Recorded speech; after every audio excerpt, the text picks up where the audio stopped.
La seule solution pour moi c'était la mort, maintenant je veux vivre, dit Emmanuel, prénom modifié, qui a repris espoir à Abidjan au centre d'accueil de femmes et d'enfants victimes de violences, Akwaba Mousso, unique en Côte d'Ivoire par le travail collectif de ses spécialistes. Emmanuel a 24 ans, le corps frêle, mais le regard vif. Je vivais avec le père de mes enfants, et un des jumeaux qu'il avait eu d'une autre union, explique-t-elle.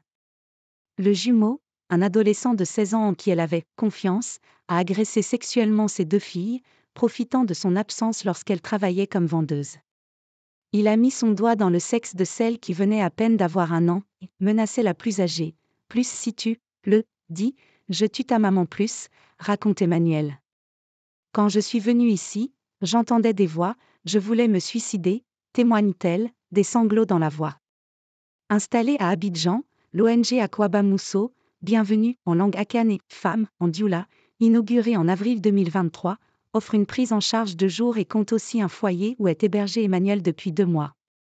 Entre mai et décembre, 132 femmes et enfants ont été accompagnés par l'ONG, parmi lesquels 25 ont bénéficié d'un hébergement. Tous les services ci sont gratuits. Ces femmes ont vécu des violences psychologiques, émotionnelles ou physiques. Certaines sont des mineurs victimes de viols, que l'ONG assiste parfois devant la justice. En Côte d'Ivoire, plus de 2 femmes sont violées chaque jour, selon Akwaba Mousso.